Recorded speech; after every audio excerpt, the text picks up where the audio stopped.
Saudi Arabia से, जिसके तहत any attack on Saudi Arabia is an attack on Pakistan. Number of attacks हो चुके हैं सऊदी अरेबिया पे। तो मैं जानना चाहूंगा, for my knowledge as a army, ex army veteran, आप कब ईरान पे हमला कर रहे हैं? क्योंकि आपने कहा है कि आप सऊदी अरेबिया की मदद पे आएंगे, आपका रिटर्न एग्रीमेंट है साहब, मेरा नहीं है, आपका है।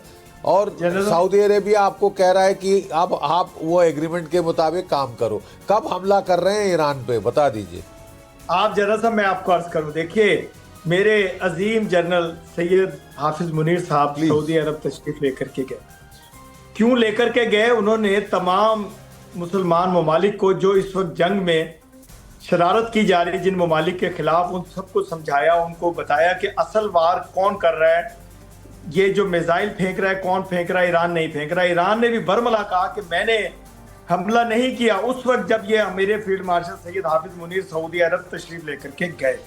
देखें, हम ये कह रहे हैं, आप क्या चाहते हैं कि ईरान पे पाकिस्तान, हमें खुदा की कसम ऐसा कभी भी मुमकिन नहीं है। क्यों मुमकिन नहीं? हमें मालूम है कि शरारत कौन कर रहा है, हमें मालूम है कि जंग कहाँ से रुकनी है, हमें मालूम है कि किसको सबक सिखाना है, हमें मालूम है तमाम मुस्लिम इकट्ठे होकर के इस वक्त वो सबक सिखाएंगे इस मनहूस मुल्क इजराइल को। क्योंकि एक ये वाहिद मुल्क है जो मेरे शहर लाहौर से भी छोटा है, जिसने तबाही मचाई है इंसानों की, इंसानियत की, दहशतगर्दी फैलाने की।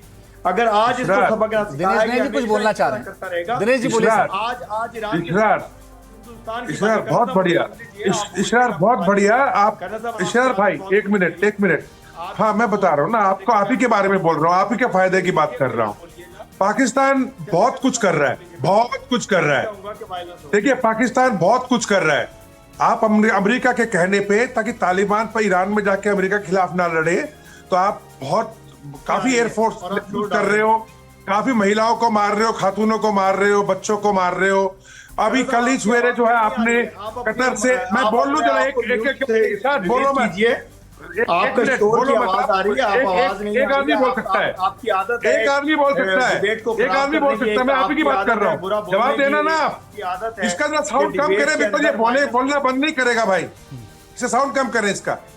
आप सुनिएगा, आज कल सवेरे ही आपको कतर ने, आपको सऊदी अरब ने, आपको तुर्की ने कहा आपकी रिक्वेस्ट के ऊपर कि ईद तक कोई बम्बार्डमेंट मत करो, लेकिन उसके बावजूद भी आपने कुनार के अंदर कल रात को पीठ में खंजर भोंक के आपने अफगानिस्तान के बच्चों को मारा।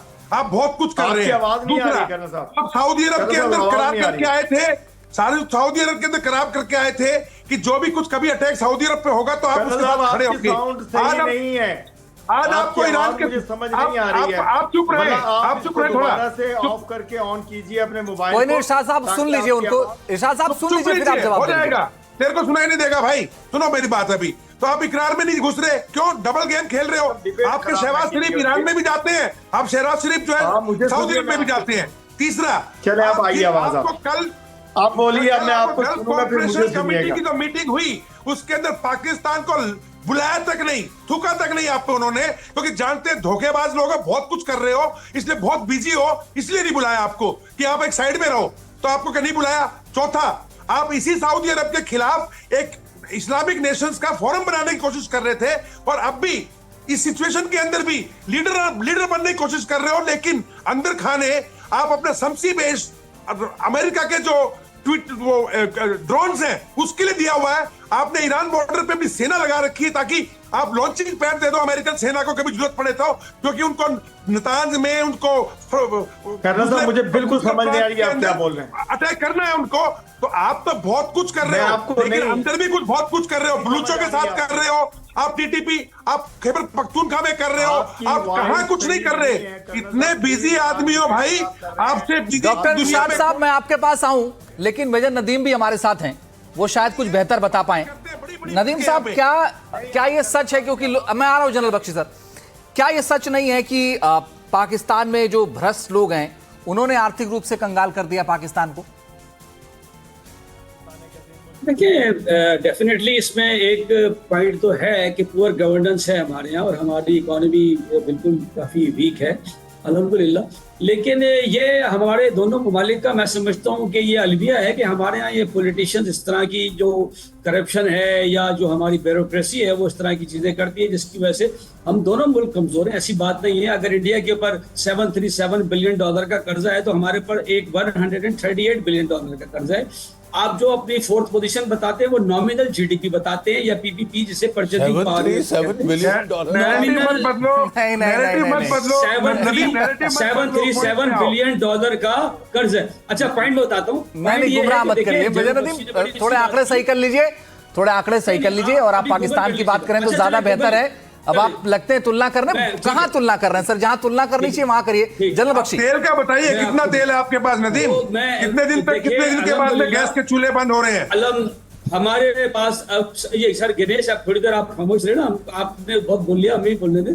तो अल्हम्दुलिल्लाह हमारे पास इस वक्त जो है वो काफी आपसे ज्यादा इंशाल्लाह आपको ऑयल रिजर्व मिलेगा, आपसे ज्यादा इंशाल्लाह जो है ना वो एलएनजी का रिजर्व। रमजान का महीना चल रहा है नदीम। नंबर 2 जो बात हो रही थी, बात ये हो रही थी कि ईरान और उसकी कॉन्फ्लिक्ट की बात हो रही थी। जनरल बख्शी ने बड़ी अच्छी बात की कि इंडिया को रोल प्ले करना चाहिए और कब प्ले करेंगे। लेकिन मैं समझता हूँ कि मोदी साहब के जो विजिट था इसराइल का, एक दिन पहले जब ये एनओसी देकर आए इसराइल को कि ठीक है यार हमला कर दो, हम संभाल लेंगे, तो उसके बाद से इनका बड़ा इमेज जो है टार्निश हो गया पूरे जीसीसी के अंदर और पूरे ईरान के अंदर। तो मैं समझता हूँ कि अब चाबहार भी आपके हाथ से जो है हमेशा के लिए निकल गया, ईरान अपने हाथ से निकल गया। सर गिनेश ने जो दो बातें की वो झूठ थी। एक तो शमसी बेस के बारे में सर ने कहा कि ये शमसी बेस किसी के पास नहीं, अल्हम्दुलिल्लाह हमारी शिप्स आ रही है स्टेट ऑफ हॉर्मोज से। अल्हम्दुलिल्लाह हमारे जो नदीम साहब, दिनेश जैन साहब, मैं जनरल बख्शी साहब के पास जा रहा हूं, वो कुछ कहना चाह रहे थे। जनरल बख्शी बोलिए। देखिए, मैं पाकिस्तान से पूछना चाहूँगा कि जब आपके मुल्ला आसिम मुनीर डोनाल्ड ट्रंप के पास गए थे तो उसने उनसे वायदा लिया था कि जब हम ईरान पे हमला करेंगे आप मदद करोगे। उसके चलते CIA ने बड़ी शिपमेंट भेजी है हथियारों की पाकिस्तान को सिस्तान बलूचिस्तान पहुंचाने के लिए, ताकि जो सुन्नी बलूच हैं वो ईरान के खिलाफ बगावत करें। ठीक है, और इस बगावत के चलते वो पूरी मदद करे अमेरिका की और इजराइल की। आप बात क्या कर रहे हैं साहब? आप running with the hare, hunting with the hound. आप तो पूरी इस्लामिक जो है उम्मा को आप गद्दारी कर रहे हैं। आप तो बिल्कुल मिल रहे हैं ईरान के साथ इस लड़ाई में, इजराइल के साथ इस लड़ाई में। हम ईरान के साथ खड़े हैं, हम पूरी उस उम्मत मुस्लिमा के साथ खड़े हैं, मुस्लिम उम्मा के साथ। हथियार देके बलूच को सिस्तान बलूचिस्तान में, जहाँ अरबी इस्लामी मुमलकतों का जो इजलास हुआ है अभी वज़ीर खारजा का, उसमें हमारे गए हैं सागदार साहब। यहाँ पे आप लोग फॉल्स नैरेटिव पेश कर रहे हैं, झूठ बोल रहे हैं। मैंने कहा शमसी बेस हमने कोई नहीं दिया, ईरान के साथ खड़े, और हमने सऊदी अरब को भी ये कन्वे कर दिया कि देखिए आप क्या लड़ाई लड़ने का दम है ईरान से? अरे भाई हम तो सऊदी अरेबिया को हेल्प करने के लिए आप ईरान पे अटैक करोगे या इजराइल पे? नहीं, कभी नहीं, बताइए। इजराइल पे, इजराइल ने अगर अटैक किया अमेरिका पे, ईरान अपना सऊदी अरब पे, we will respond to Israel. आप ये नोट कर ले आज के ऊपर अपने साथ अपने पास लिख ले गई भी कि इजराइल ने अगर सऊदी अरब की तरफ बुरी आंख से मिलेगा, पाकिस्तान का ये डिफेंस एग्रीमेंट आज से नहीं है, 82 से है। हाँ, उस वक्त होली साइट्स का था डिफेंस, अब उन्होंने हमें पूरे कंट्री का डिफेंस दे दिया है, म्यूचुअल एग्रीमेंट है। इसकी एक रूह ये है कि we are not there to fuel the relationship between the among the Muslim countries, कि ईरान और सऊदी की एक रॉकेट आ गया, 2 रॉकेट आ गए तो हम उनके दरमियान फ्यूल का रिलेशन नहीं। Our job is to lead the Muslim उम्मा and to mediate between them. ये इस हमारे एग्रीमेंट की रूह है। 2014 में भी सऊदी अरब ने हमसे कहा था कि आप यमन के अगेंस्ट हमारे साथ लड़े, हमारी पार्लियामेंट ने उसको रिफ्यूज किया था कि नहीं, हम आपके साथ मुस्लिम उम्मा के साथ नहीं लड़ सकते। हाँ, वी आर देयर, और हमें और आपको भी अच्छी तरह पता है इसकी रूह ये इस डिफेंस एग्रीमेंट की कि ये किन के लिए है। ये सिर्फ ईवल कंट्रीज के लिए है, जिसमें आप शामिल है, इजराइल शामिल है और कुछ और जिन्हें आप नहीं जानते मगर अल्लाह जानता है। तो ये वो सारे लोग हैं जिनके लिए ये म्यूचुअल डिफेंस एग्रीमेंट है। आप हमें आपस में लड़ाना चाहते हैं कि हम सऊदी अरब के साथ मिलकर ईरान, नहीं, we are there to mediate, we are there to extinguish the. तो सुरक्षा की किस बात की गारंटी ले रखी है आपने? जनरल बख्शी ने फिर सुरक्षा की कौन सी बात की गारंटी ले रखी है? सुरक्षा पे कोई मसला नहीं है अभी। जब सुरक्षा पे मसला आएगा तो डेफिनेटली हमारी गारंटी है अगेंस्ट इवल कंट्रीज, जिसमें मैंने आपको नाम ले दिए। दिनेश नयन जी, इन्होंने सुरक्षा की कौन सी गारंटी ले रखी है? क्या बात देखिए, कर रहे हैं आप? मैं बताऊं आपको, सऊदी ये किसी अरेबिया, तरह रियाद पे हमले हो गए, सर आप क्या चाहते हैं? हम दूतावास ईरान पे के हमले खिलाफ हो लड़ना शुरू गए। करें? ईरान उनके पहले हमला हुआ हुआ है। एक हम मिनट ईरान सुन के लो, खिलाफ लड़ना शुरू देखो करें। मैंने बड़े पेशेंटली सर। सुना है, बिकॉज आई वांट टू ठीक है, अंडरस्टैंड सर। Your stand. ठीक है नदीम, सही मैं है। आपसे पूछ रहा हूं कि आपने रियाद में अमेरिकन कॉन्सुलेट पे हमला हुआ है, ठीक है, मैं कह रहा हूं रियाद के ऑयल फील्ड्स पे हमले हुए हैं, काफ़ी नुकसान उनका हुआ है। वो आपसे पूछ रहे हैं कि साहब आपने स्ट्रेटेजिक एग्रीमेंट साइन किया किस वास्ते? आपके मुल्ला मुनीर साहब ने भी उनको बोला था कि जी मैं बिल्कुल सपोर्ट में आऊँगा। कह तो आप बहुत कुछ देते हैं, कर आप कुछ नहीं रहे साहब। I would like to know what you are doing to fulfil your. Yes sir, मैं आपको बता रहा हूँ, हमने उनको इंटेंट कन्वे किया। जनरल साहब, एक बड़ी खबर आ रही बीच में, वो पहले बता देते, फिर नदीम जी आ रहे हैं आपके पास। जंग के बीच भारत दौरे पर यूएई के मंत्री, इस वक्त की बड़ी और अहम खबर आपको बता रहे हैं। जंग के बीच भारत दौरे पर यूएई की मंत्री, विदेश मंत्री जयशंकर से मिली यूएई की मंत्री। ईरान युद्ध को लेकर दोनों नेताओं में बातचीत हुई है। हॉर्मुज को लेकर भी भारत यूएई में बातचीत हुई है। यूएई की अंतर्राष्ट्रीय सहयोग मंत्री रिम बिंत इब्राहिम अल हाशमी भारत दौरे पर हैं। यूएई ने बयान जारी कर कहा है कि दोनों पक्षों ने विभिन्न क्षेत्रों में द्विपक्षीय सहयोग को मजबूत करने के उपायों पर चर्चा की है। साथ ही क्षेत्र में चल रहे घटनाक्रम और ईरानी मिसाइल हमलों के क्षेत्रीय सुरक्षा और स्थिरता पर पड़ने वाले प्रभावों की समीक्षा की है। बातचीत में इन हमलों के वैश्विक अर्थव्यवस्था और ऊर्जा आपूर्ति सुरक्षा पर असर पर विचार किया गया। मुलाकातों में समुद्री सुरक्षा के संरक्षण के महत्व पर जोर दिया गया है। दिनेश नयन साहब, मैं आपके पास आ रहा हूं। बड़ा सीधा सा मतलब यह है कि बहुत सारे देश ये कह रहे हैं कि भारत इसका हल निकाल सकता है। वो हल कैसे निकल सकता है सर? वो तरीका क्या हो सकता है? क्योंकि अगर ये युद्ध नहीं रुका तो ऐसा लगता है कि गैस और तेल की मारामारी इस पूरी दुनिया में बढ़ जाएगी। देखिए, मैं आपको बताना चाहूंगा कि रिन अल हाशमी जो अभी आपने दिखाया है, जो आई है मंत्री हमारे विदेश मंत्री से मिलने के लिए, ये भारत में क्यों आ रहे हैं? पाकिस्तान में तो नहीं गए ना? नहीं, क्योंकि भारत की एक पहचान है, भारत का एक वजूद है, नंबर एक। दूसरा, देखिए पाकिस्तान के बंदे कभी कौन से करार को मानते हैं आप बताइए मेरे को? चीन के साथ में सीपेक का करार किया, उसमें बिलियंस ऑफ डॉलर खा गए करप्शन करके, और उनको एक तरफ छोड़ के फिर अमेरिका की गोद में बैठ गए।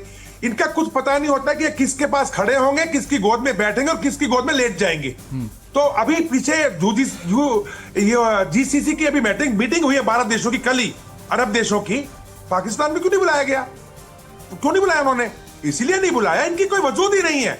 ये बिन पैदी के अरब देश से, अरब देश, आपने खुद बोला अरब देश